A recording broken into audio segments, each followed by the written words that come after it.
uniquement sur pourquoi pas faire des espaces publics en ville, des espaces d'agriculture.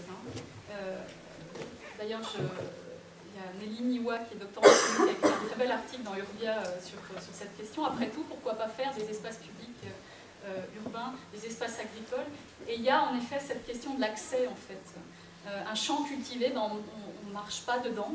Il y a la question de l'accès, et c'est une vraie question, en fait, qui n'est pas encore résolue. La question se pose dans l'autre sens, dans les espaces agricoles périurbains, qui aujourd'hui sont devenus des espaces paysagers, utilisés pour les promenades, avec des gros problèmes de passage justement des gens dans ces espaces, qui ne sont pas en fait des espaces publics, qui sont souvent des espaces privatifs. Et actuellement, j'ai cité l'exemple de Bernay, où ils réfléchissent à cette idée d'espace public agricole. Espace public agricole, il y a des mots qui ne vont pas forcément ensemble, où ils sont vraiment en train de réfléchir, je vois que ça fait réagir monsieur Ménétret, espace public agricole, ou comment faire? On veut faire de ces espaces qui sont prévus pour en faire des parcs, des espaces agricoles, mais comment on fera pour l'accès? Là où c'est cultivé, est-ce que les gens pourront passer ou non? Comment va s'organiser l'accès à ces espaces-là qui sont prévus pour être accessibles au public? C'est une vraie question en fait. Est-ce qu'on peut privatiser à certaines périodes de l'année, quand sont les cultures, ces espaces, et les ouvrir à d'autres? Je pense qu'en effet, c'est une vraie question à laquelle il va falloir répondre. Michel. Encore deux questions, alors Michel et puis madame. Puis monsieur, alors, trois questions. Alors moi, c'est peut-être moins une question qu'une proposition, qu'une annonce, puisque avec Cohen, on est en train de travailler je dis toujours en langage courant et amusant, la petite sœur de Lausanne Jardin, qui est en fait une manifestation qui aura lieu en même temps que Lausanne Jardin, mais à Genève, sur un long parcours entre les voies de bâti, premier Belvédère jusqu'au signal de Vernet, deuxième Belvédère, et dont le sujet est justement la découverte par des installations paysagères de cette relation de la ville et des champs. Alors, c'est complètement un thème qui nous intéresse, c'est pour ça qu'on est là, c'est ça. On avait eu envie, avec le canton et les communes concernées, de l'explorer par le biais d'un concours international, il y a quelques candidats très vertueux ici dans la salle. Et avec aussi une collaboration assez étroite avec la filière agronomie de l'UPIA et les filières architecture du paysage et architecture. Ça est en train de se mettre en place. Donc voilà, pour dire que c'est aussi un thème qui peut se travailler et se rechercher sous forme d'un autre type d'activité, mais qui me semble être riche aussi. Voilà. Je précise que ça s'appelle Genève Villes et Champs et que ça se tiendra en 2014. Et c'est un laboratoire sur le thème de l'agriculture. Voilà. Oui, moi j'avais une question un petit peu quantitative. Sauf erreur, on apporte la nourriture en Suisse, je ne sais plus si c'est 40 ou 60% par rapport aux pays étrangers. Est-ce qu'il y a un chiffrage du potentiel de l'agriculture urbaine en rapport avec cette importation? Bon, j'imagine que c'est un peu difficile à ce stade-là des études. Et sinon, deux chiffres, effectivement, les logements augmentent de 10 mètres carrés par décennie et 40% des trajets en voiture sont pour les loisirs. Au sujet de l'agriculture et disons du potentiel, le problème il est beaucoup plus en fin de compte dans ce que le consommateur a envie comme diversité. Parce qu'effectivement, on a eu un exemple très bon là, c'était notre ami Gaston qui parle de potiron. Si vous voulez manger que de la soupe à la courge, on a bien assez de surface en Suisse de nourrir tout le pays. Mais malheureusement, ça risque de ne pas suffire, c'est un peu ça le problème, c'est dans le cadre de la diversité. Mais disons, si vraiment nous serions en temps de guerre maintenant, je vous assure qu'on a la possibilité, l'agriculture, de faire que le pays ne meure pas de faim comme en 14-18. On devrait y arriver. Oui, on y arriverait. Oui, on y arriverait. Oui, on y arriverait. D'accord, il n'y a pas de protéines. Non, alors on est tout à fait d'accord qu'effectivement, le problème, mais il y aurait, bon, disons, des choses comme du soja, de la pomme de terre, des choses comme ça, je pense qu'on aurait la possibilité techniquement de pouvoir à peu près être autosuffisant. Mais on s'entend, c'est complètement utopique, parce que justement, ouais, il ne pas ça de trop longtemps quand même, on serait limite, mais probablement qu'une période de crise, on y arriverait. Je n'ai pas de chiffres alors pouvoir vous donner exactement, mais effectivement on importe à peu près 60%, des produits, mais c'est clair que les mômes, quand on les aime, franchement.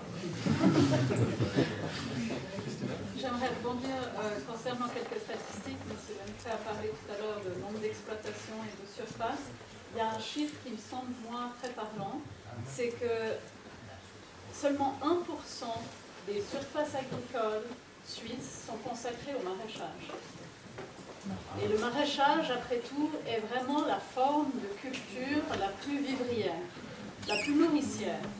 Et pour nous, il s'agit vraiment de maraîchage et d'horticulture productive en milieu urbanisé. Ce sont donc les cultures qui demandent le moins d'espace, le plus de soins et qui sont le plus fragiles au transport. Donc ce sont celles-là qui nous intéressent en milieu urbanisé. C'est clair qu'on ne va pas faire du blé et du maïs en ville, ça n'aurait pas de sens. Après, j'aimerais un petit peu rebondir par rapport à quel est l'intérêt de l'agriculteur par rapport à cette pratique d'agriculture en ville. Parce que M. Ménétrel l'a bien dit, quel est l'intérêt de l'agriculteur dans cette histoire? En termes d'agriculture professionnelle, il me semble qu'il y a deux potentiels à l'intérieur du milieu urbanisé. Et ensuite, il y a toute la palette des possibilités en milieu périurbanisé qui me semble vraiment importante. Mais en milieu purement urbanisé, il y a une nouvelle forme d'agriculture qui se met en place, hautement technologique, parfois non tributaire du sol, mais extrêmement économe en eau et potentiellement économe en ressources, potentiellement respectueuse de l'environnement, même si aujourd'hui le label bio est interdit en Suisse aux cultures hors sol, par principe même. Dans d'autres pays, il existe un label bio ou organique pour des cultures hors sol, dont les intrants ne sont pas des intrants considérés chimiques ou toxiques, mais pas en Suisse. Donc, il me semble qu'il y a une agriculture, une horticulture productive, professionnelle, sous serre, et extrêmement productive en termes de rendement, qui pourrait être intéressante soit pour des agriculteurs professionnels, soit pour des entrepreneurs au sens large, qui cherchent à entreprendre des activités professionnelles de ce genre. Après, il y a les activités accessoires. On sait bien que les agriculteurs suisses sont confrontés à l'importante nécessité de se diversifier. Nombre d'entre eux se diversifient en tant que menuisier, prof de ski, éducateur social, il y a des tas de possibilités.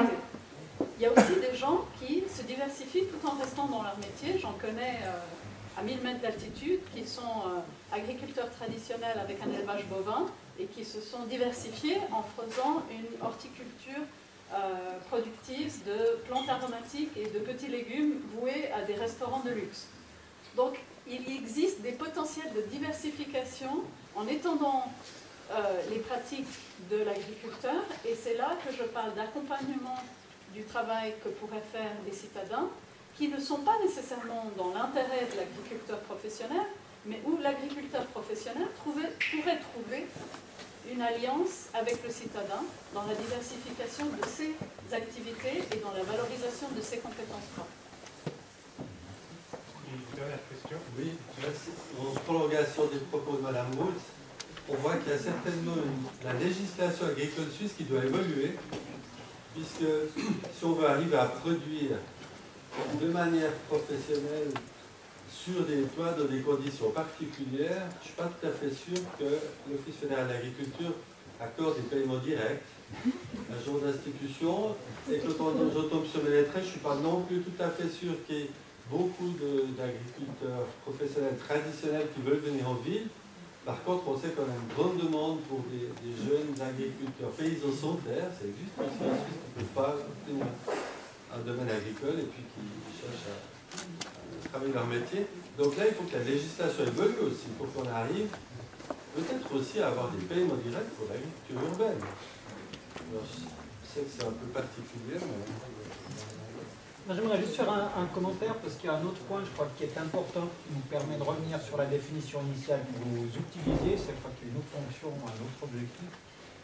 Dans ce débat sur l'agriculture urbaine, qui est justement renouer des relations entre producteurs et consommateurs, et ça, je crois aussi que c'est une des grandes fonctions de ce qui est visé avec ces différents projets. Et ce qu'on constate quand même, c'est qu'on a été mis dans un régime de juxtaposition pour des tas de raisons. La loi sur l'aménagement du territoire de 1979, qui fait que du point de vue de l'aménagement du territoire, on s'est assez peu intéressé à l'avenir de l'agriculture. d'une part, et puis d'autre part, la nécessité, face à